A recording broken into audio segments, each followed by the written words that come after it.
Vítejte v Jižní Jamajce, na největší slavnosti původních obyvatel tohoto ostrova, Maroonů. Maroonové jsou potomci černých otroků přivlečených Angličany z Afriky, kterým se podařilo uprchnout do hor, odkud vedli svůj dlouholetý boj za svobodu proti koloniální nadvládě. 6. ledna si připomínají den, kdy jejich předci podepsali v roce 1739 mírovou dohodu s anglickými kolonizátory. Úplné nezávislosti však dosáhli až v roce 1962. Název kmene převzali Maroonové přímo od Angličanů. Maroon znamená uprchlý otrok. Zatímco Španělé, kteří kolonizovali ostrov ještě před Brity, je nazývali Cimarrones, což ve španělštině znamená to samé. Slavnost probíhá v Acompongu, což je takové neoficiální maroonské hlavní město. No, lépe řečeno taková hlavní vesnice, která dostala jméno po bratrovi největšího maroonského bojovníka za nezávislost, kapitána Cat Joea, neboli přežvíkavého Pepy. Ano, bouřlivá minulost si prostě žádá bouřlivé oslavy. Součástí oslav je také pouť k posvátnému stromu Kinda, což je výraz pocházející z Afriky, který znamená jedna rodina. Ten název dobře vystihuje fakt, že kapitán Cat Joe sjednotil otroky pocházející z různých kmenů. Právě tady jim odhalil svůj plán, jak zatočit s nenáviděnými otrokáři. Zatočit je asi silné slovo, ale nakonec přinutil Angličany podepsat mírovou dohodu, díky které se už jeho lidé nemuseli schovávat tak hluboko v lesích.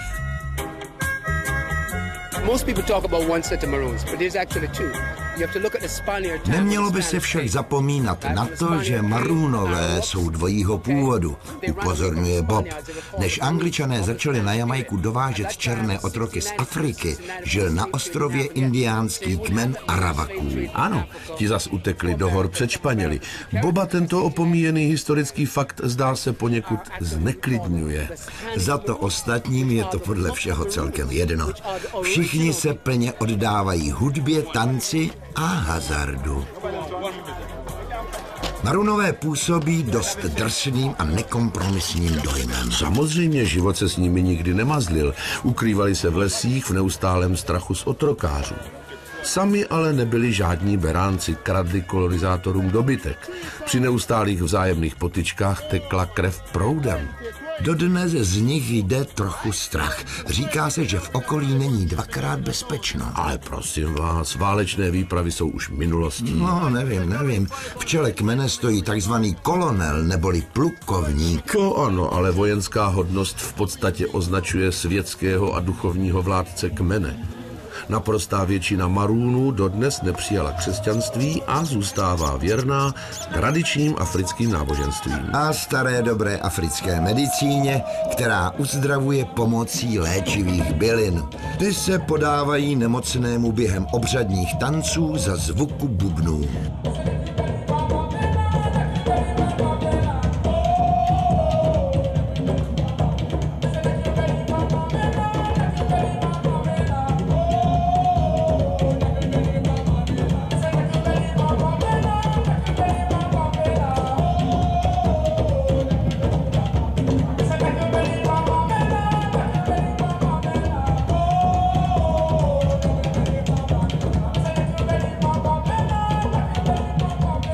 Tradiční způsob života však pomalu mizí, původní obyvatelé se přizpůsobují modernímu světu. Stěhují se do měst a na své kořeny zapomínají.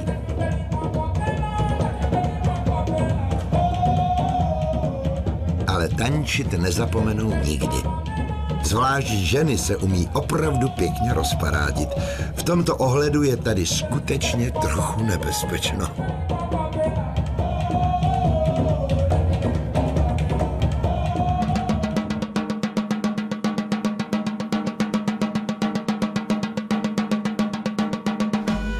Maroonové jsou potomci uprchlých otroků, pro které byly rychlé nohy nezbytností. A po čertech rychle umějí běhat dodnes. Ve vesnici Sherwood Content se narodil nejrychlejší muž planety Usain Bolt, držitel světových rekordů ve sprintu na 100 i 200 metrů.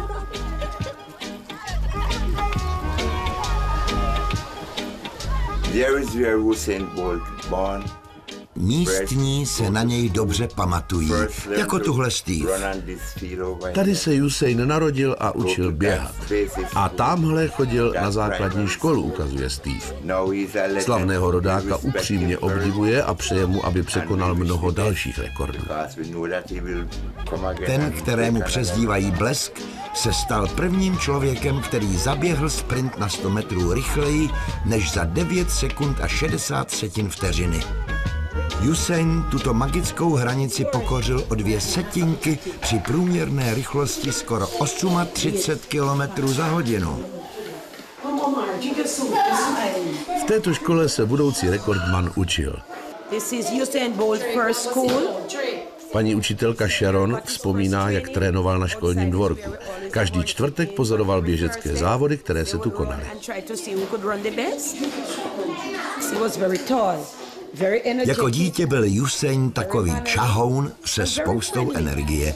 Nijak se nelišil od ostatních dětí, říká paní učitelka. Sama si prý pečlivě vystřihuje každý novinový článek týkající se jejího bývalého žáka. Do you want to be like Usain?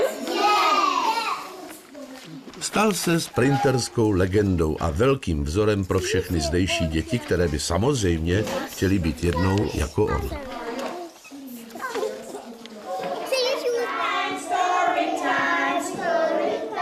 Současný systém vzdělávání na Jamajce zavedli Britové v 19. století. Systém sám o sobě funguje celkem dobře, chybí mu ale to nejdůležitější. Školy. Řada dětí musí za výukou dojíždět mnoho kilometrů. Zatímco ty nejchudší chodí pěšky. A nebo prostě nechodí. Přestože je základní vzdělání zdarma a do 15 let povinné, do školy pravidelně dochází sotva 60% dětí. A 2/3 z nich základní školu nakonec ani nedokončí. Tak jako mnoho jiných zemí, Jamajka nemá na školství peníze.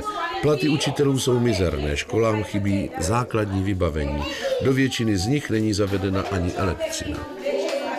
A tak musí doufat, že si vychovají svého Usaina Bolta, který nezapomene na to, kde vyrůstal a nechá do tříd zavést nejen elektřinu, ale nakoupí pomůcky a třeba i počítače. Dobře si ho vychovali, jen co je pravda.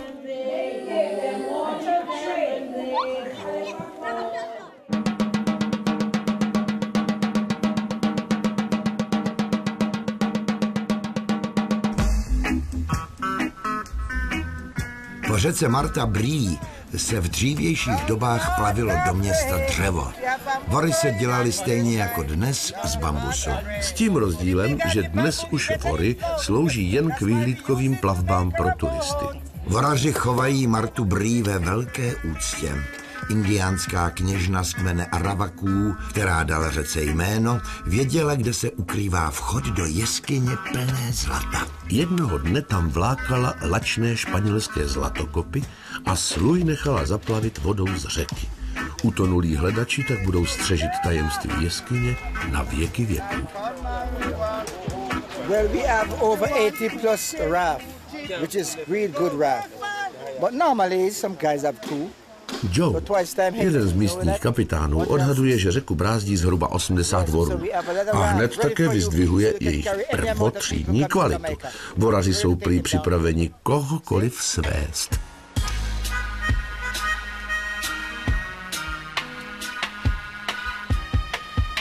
Captain named Cecil and the name of the river Martha Bree. Plavba bývá poklidná. V řece nežijí ani piraně, ani aligátoři, ujišťuje Cecil. Pochopitelně tohle není jižní ani severní, nýbrž střední Amerika, kde se přece vyskytují pouze krokodýlové. Žádný strach. V téhle řece žijí pouze neškodné ryby, za to zatraceně dobré ryby, zdůrazňuje Cecil. Pochutnávají si na nich lidé ze širokého okolí. Stavba voru je podle Cecila snadná. Nejdřív v pralese naseká mačetou bambusové pruty, které na vhodném vazišti sváže dráty a provazy. Vor je hotový do 5 dnů. To ano, vydrží však na nejvýš 7 měsíců. Pak se z něj stane bambusový Titanic, žertuje Cecil. Svázat nové plavidlo je pro něj hračka. Asi jako když Evropan jde a smontuje si auto. Neodpustí si další vtípek tenhle protřelý vorař. Jistě ví, o čem mluví. Cecil, mistr vorařského řemesla, se tu plaví už skoro 40 let.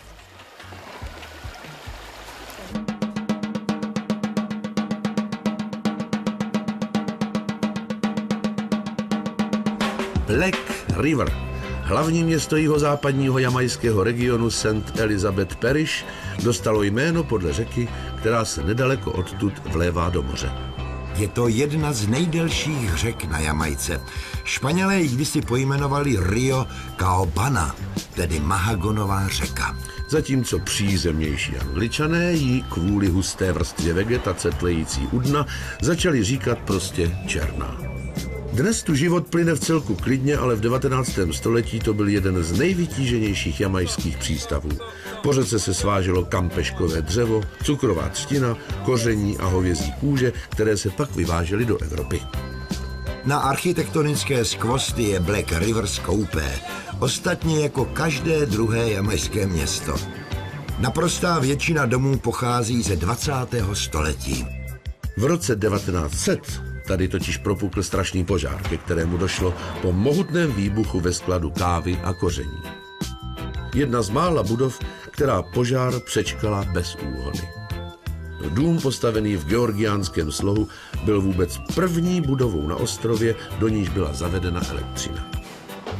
Původní majitel byl vůbec pokrokový člověk. Na Jamajku prý nechal dovést i první automobil.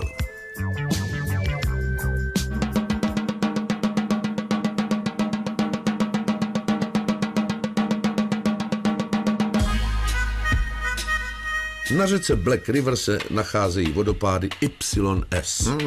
Velice hezké jméno pro vodopád. No co, je složeno z iniciál jejich bývalých vlastníků, Sira Jejce a kapitána Scotta. V angličtině to samozřejmě zní o chlup líp. YS Falls. Turisté, kterých je jinak na Jamajce požehnaně, sem zabloudí málo kdy.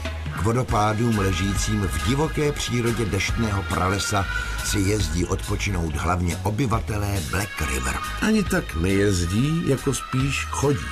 Autem se k vodopádům nedostanete, leda tak na traktoru. Pozemky, na kterých se vodopády nacházejí, patří dnes postarší anglické dámě, Tony Brownové. Jejím pradědečkem byl samotný markýz Sligo, někdejší jamajský guvernér. Paní Brownová chová dobytek a taky dostihové plnokrevníky, kteří se chodí večer k řece napojit.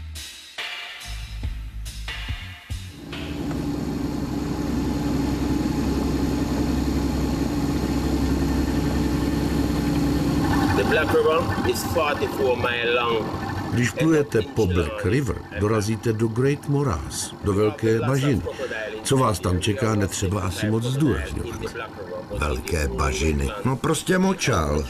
A v úvahu by ale připadal i název Krokodýlí řeka. Na 44 mil dlouhém toku žije dobrých 75 krokodýlů, konstatuje Joseph. Prý ale nejsou nějak agresivní, naopak, jsou dost plaší. Když je necháte na pokoji, prý si vás ani nevšimnou. Ano, beránčí povahy, jasně. Poslyšte, krokodýlí čelisti dokážou vyvinout neuvěřitelný tlak. Možná to nevíte, ale bez problému rozdrtí celou krávu, takže Joseph by pro ně byl taková jednohubka. Podél břehu rostou mangrovníky, typické stromy tropických oblastí se vzdušnými kořeny, které vystupují nad hladinu. Zdá se, jako by stály na kuřích nožkách. Mangrové porosty se obvykle vyskytují v deltách řek u mořského pobřeží. Nedělá jim dobře ani příliš slaná, ani příliš sladká voda. Nejraději mají tak něco mezi. Kůra červených mangrovníků obsahuje barvivo. To se získávalo vypalováním na ohni. Joseph říká, že na Jamajce se jim dřív barvily lodě. Ale dneska už ne. Většina těchto stromů je stará víc než 200 let a jsou chráněny zákonem. Když někoho chytnou, jak z nich láme větve, pravděpodobně ho zavřou, varuje Joseph. Že je s mangrovníkem Amen, prozradí přítomnost termitů. Dřevo mangrovníku je totiž velmi tvrdé, takže pokud je strom zdravý, termiti si na něm nepochutnají. Jakmile ale uschne, okamžitě se do něj pustí. Zdejší bažiny jsou učiněným rájem pro ornitology. Žije tu 300 druhů opeřenců od volavek přes plameňáky až po kachny. Při troše štěstí lze spatřit i kolibříka, kterého Jamajčané prohlásili za svého národního ptáka. I'm going to pull it up and let you see what inside of it. And I'm going to pull it very, very slowly and you can see it. Great Morass je také rájem pro milovníky krabů. Korýši se tu dají chytat snadno. Do klece se vloží kousek rybičky a počkáte, až do ní hladový krab vleze a pak stačí klec vytáhnout. Joseph ujišťuje, že krabí masíčko je delikátní. Mangrové háje mají navíc jednu neobyčejně užitečnou vlastnost. Výborně pohlcují oxid uhličitý. 1 hektar mangrovníků údajně za rok přemění na kyslík skoro 35 tun z plodin, tedy tolik, co za tutéž dobu vyprodukuje 20 aut. Sídlo prezidenta Browna. Jaksi extravagantní na hlavu státu. Jak by taky ne. Prezident Brown je rebel, voliči ho nezajímají. Zajímá ho jedině reggae. Se svou kytarou už procestoval celý svět. Aha. Reggae vzniklo na jamajských ulicích, kde ho začali hrát frustrovaní potomci afrických otroků, vysvětluje rozhorleně dredatý zpěvák. Je to jejich způsob revolty, vykládá přesvědčivě. Prostřednictvím reggae ukazují svou duši. Je to vášeň. So within the music, it's also spiritual. We are rebels, so to speak. That's why I look like this. Prezident Brown si na svém buřičství, koukám, dost zakládá. Pozná se to prý podle jeho zevnějšku.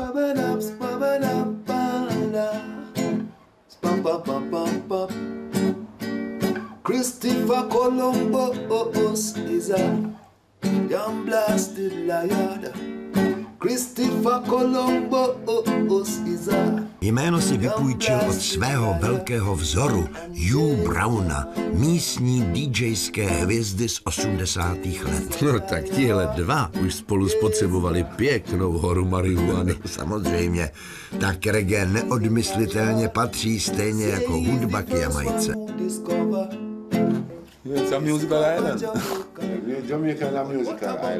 Jamajka je něco jako hudební ostrov, tvrdí Hugh Brown. Muzika tu hraje všude.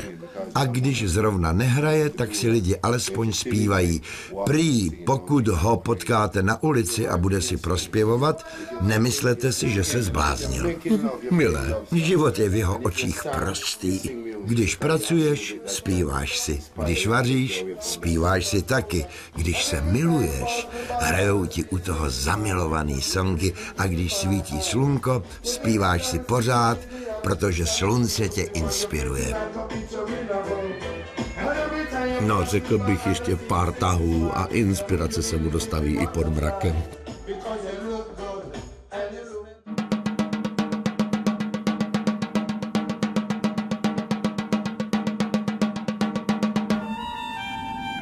Pokud řeka Black River dostala jméno podle své černé barvy, pak pohoří Blue Mountains, neboli Modré hory, musí být úplně zelené. Jak vidno v horách ležících 20 kilometrů na sever od hlavního města Kingstonu, je modrá ledata obloha. Nejvyšším vrcholem pohoří a zároveň celé Jamajky je Blue Mountain Peak, který leží 2256 metrů nad mořem. Je to tudíž jedno z nejvyšších míst v Karibiku. Za jasného počasí je prý odsud vidět až na Kubu. Za jasného počasí. Lidé žijící v malých vesnicích většinou dojíždějí za prací do hlavního města. Nebo se věnují zemědělství, ke kterému jsou tu velmi příznivé podmínky. Bývá tu chladno a mlhavo, ale nikdy nemrzne. Vegetaci se tu daří skvěle. Roste tu víc než 500 druhů rostlin. Mnohé z nich sem dovezli kolonizátoři. Španělé z Kuby přivezli královskou palmu. Rododendrony sem doputovali až ze Himalájí. Eukalyptus pochází z Austrálie a bambus, konvalinky a zázvor z Dálného východu. Největší trefa byly ovšem kávovníky z Etiopie. Z pěstování kávy se stal velmi výnosný biznis. Jamajská káva je totiž jedna z nejlepších a také nejdražších na světě. V Modrých horách se vyrábí vyhlášená káva Ja Bloom, což je akronym složený ze slov Jamaica Blue Mountains. Dostat se k továrnám na zpracování kávy ale není snadné, cesty jsou tu samá díra.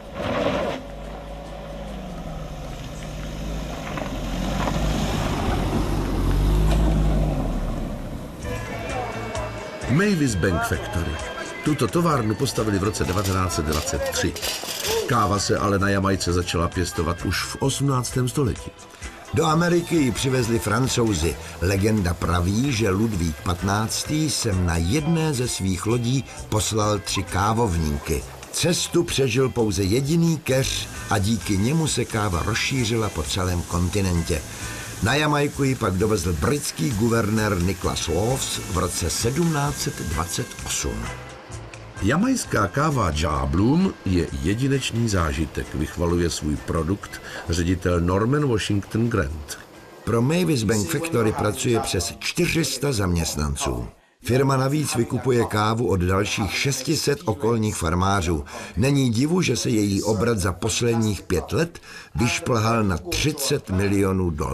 A tomu nijak nebrání fakt, že strojní zařízení pamatuje ještě průmyslovou revoluci. Modernizace podle všeho není nutná. Díky ideální nadmořské výšce, mírné oblačnosti, dostatku slunce a půdě bohaté na minerály v Blue Mountains plody kávovníků dozrávají dlouho. Záleží totiž na zeměpisné šířce a typu rostliny. Někde se káva sklízí už po půl roce, někde až za rok. Jistě, delší doba zrání znamená výraznější chuť.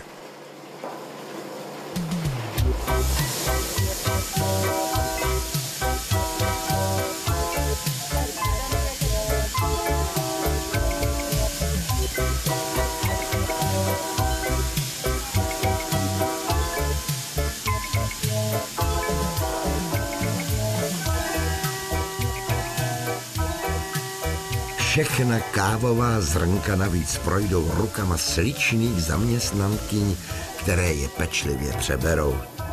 Pak se káva může upražit a namlít. Nebylo by lepší namlít ji až těsně před přípravou, aby se zachovala vůně? Místní káva je dost aromatická i tak. Na splnění veškerých předepsaných parametrů dohlíží speciální komise.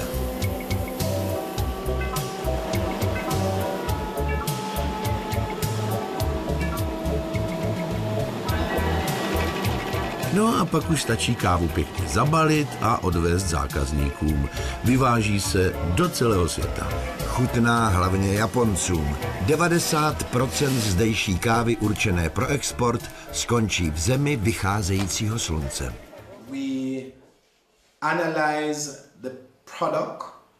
Než pošlou kávu do obchodu, pečlivě překontrolují kvalitu každého zrnka, dušuje se pan ředitel osobně. Mimochodem, Norman patří zároveň mezi nejvyhlášenější ochutnávače kávy na světě. Ke kávě nejprve přivoní a pak ji rychle vsrkne. To, aby chuť ulpěla až na zadním patře, kde jsou chuťové pohárky nejcitlivější. Jeho blažený výraz hovoří za vše. Jeho kávička má prostě dokonalé aroma. Beautiful aroma.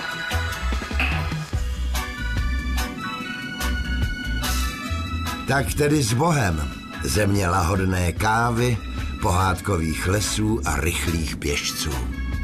Goodbye, Jamaica.